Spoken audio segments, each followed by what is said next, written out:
Alright, welcome back to Phoenix Wright, Ace Bird Whisperer. We're gonna ask her to say something again. This wasn't easy enough. Let's ask her name, shall we? Maybe I should get her to say her name. Polly, what's your name? Polly, Squawk? Mr. Wright, I think we've established that this bird is named Polly. Does this have anything to do with her owner's identity? Yes, it does actually. If I hadn't have noticed this when I was looking through the evidence, like I did that. Remember, I was looking through and I was like, oh yeah, I forgot about that. Well, that was this. I'm so glad I looked through that when I did, or else I would not have remembered. Ha! Fascinating. You claim that the bird's name will prove her owner's identity, and show us this proof. Nick, don't you think you're taking this bluffing a little too far? Listen, we're not here to answer the question of who is the caretaker. We're here to prove that he is Yanni Yogi. All we have to do is tie the name Polly to Yogi. Your Honor, proof that the parrot's name reveals the caretaker's identity is the DL6 case file. Should I show you, or should I just do it? I'm just gonna do it. You'll see when Phoenix says it. The DL6 case file? That's quite a large file you have there. Which page is the proof on, then? Show us, or stop wasting our time. Very well, Mr. Wright, please show us the page. Where in this file is the information connected to this parrot's name? It's in the suspect data. It's on the suspect data page. This page is all the information about Yanni Yogi. Right after he was arrested, his fiancée committed suicide, see? Indeed, it does say that, yes. What was his fiancée's name? Polly Jenkins. Polly? Exactly, Your Honor. He remembered the name of his fiancée who committed suicide. That's why he named his parrot after her, even though Polly is a very, very common parrot name, but let's not go into that. I see. I guess that is possible. Or is that... Bah, a mere coincidence, that's all. My granddaughter has a dog she calls Phoenix. Well, Mr. Phoenix Wright, does this make you my granddaughter's fiancé? Actually, I hate to say this, but yes. Yes, it does. What? No. Kidding. She's only 7 years old. Well, I'm a creep. Indeed. Phoenix is clearly a creep. Actually, yes, Phoenix is definitely a creep, but you'll see later. Later. Not quite as later as trite, but later. Alone it is a little weak for evidence in a murder trial. We would need some other corroborating evidence. Where am I going to find that? Nick, we're getting closer. One more. If we can just get one more piece of evidence. Right. But what? Very well, witness. You may continue. Alright, so I'm missing one more thing. But what? Dang it, this I don't remember. This I do not remember.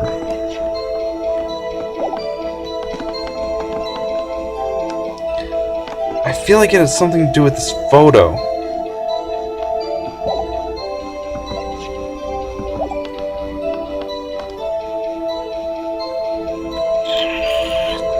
Could be wrong though. Unless we could try the safe combo. That'll work.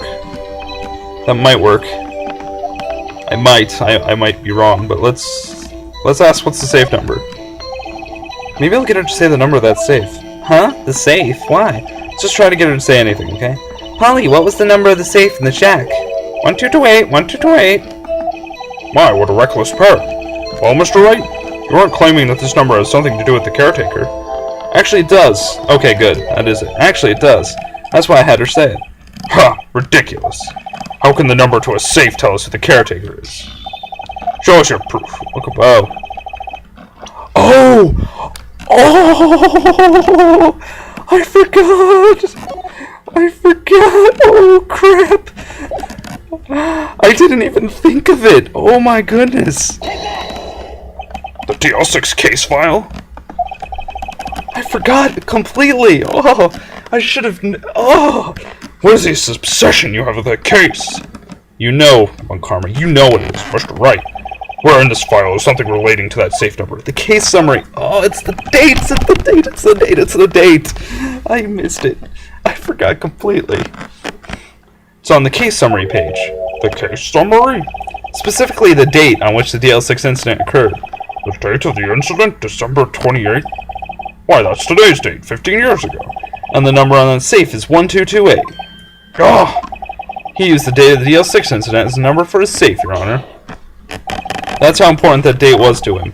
I see. It certainly is an interesting coincidence. People often do set their secret numbers to dates.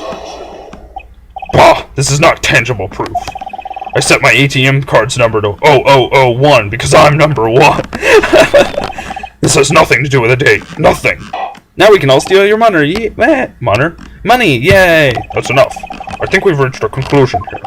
This is a mere coincidence, that's all. True, that is a possibility.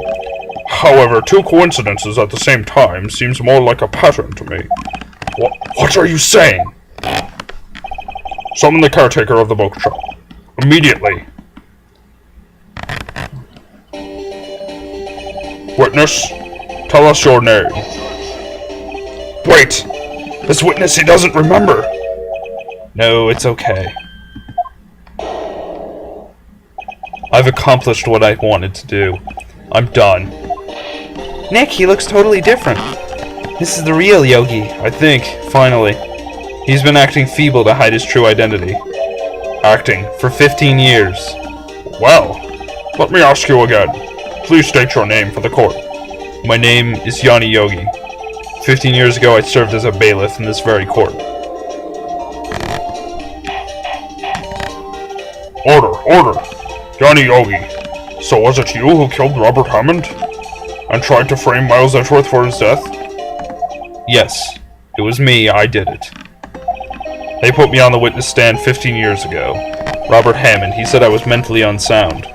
He told me it would make me innocent, get me off the hook. So I pretended to have brain damage. I was innocent really, but he didn't believe me. We won the trial, but I lost everything. I lost my job, my fiancé, my social standing. Then this year, 15 years later, a package arrived. It was a letter and a pistol. The plan was written out in careful detail. It was a plan for me to take my revenge on the people who ruined my life. I didn't care who had sent it. I thought this was my chance after 15 years. This was it. Finally a chance to have my revenge on Robert Hammond and Miles Edgeworth. I have no regrets. Well, wait a moment. Revenge against Miles Edgeworth? What do you mean? I'm not at liberty to speak on that matter. Why don't you ask Mr. Edgeworth yourself? Anyway, I admitted, I was the one who killed Robert Hammond.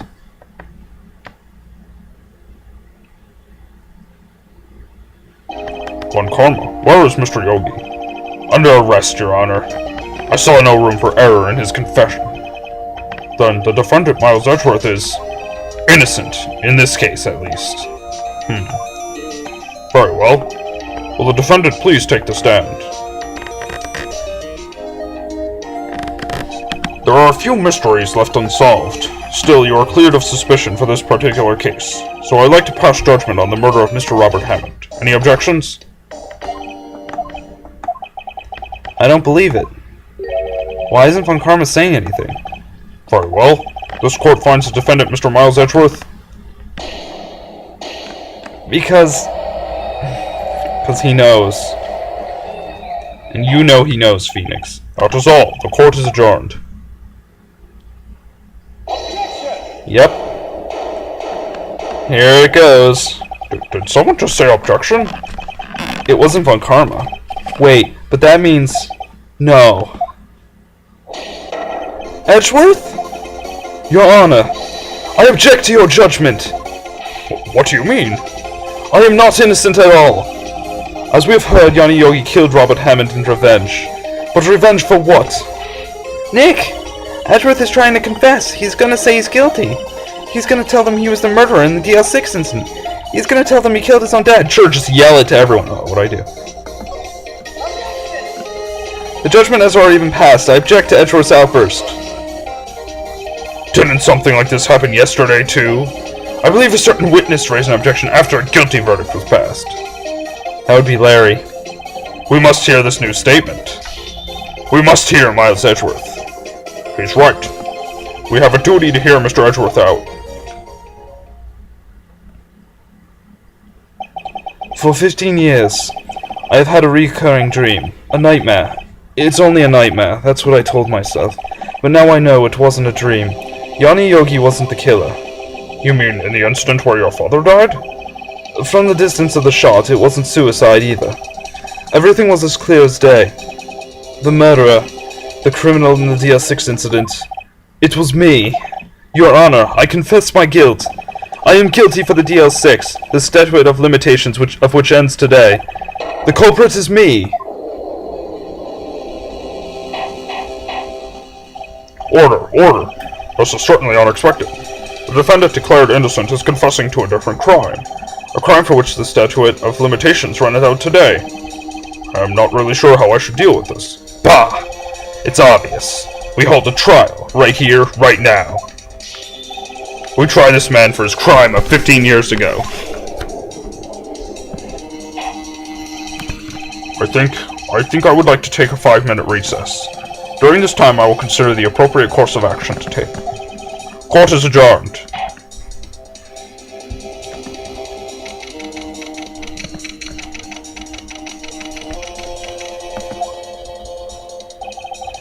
I'm sorry, Wright. I've just wasted all of your effort. Mr. Edgeworth, I just don't believe it, pal. I mean, you kill your dad? I didn't want to believe it myself, Detective. But it's the truth. I deserve to be punished. Murder is murder, no matter what the circumstances. This is crazy, just crazy. Nick, what are you doing? Huh? Oh. I was just reading through the court record once more. I'm getting my case ready. Your case? For what? Huh? Isn't it obvious? I'm gonna prove that Miles Edgeworth is innocent. What are you talking about, pal? He just admitted to it. He confessed that he did it. In court. I'm sorry, Edgeworth, but I don't believe your nightmare. What? It's just a dream. It's not real. The truth is right here in this court record. In any case, tighten your belts. The real fight is just beginning. I'll prove you're innocent. Trust me. Right. Alright. Well, I'm gonna stop the video here, actually. And I would like to resume our trial. Judge, Miles Edgeworth has admitted his own guilt. He has confessed his crime. And I will end the video here. Because Miles' thing, it's gonna be one whole video. Because I feel like being awesome. Thanks for watching. This is it. We're almost done. Talk to you all later. Goodbye.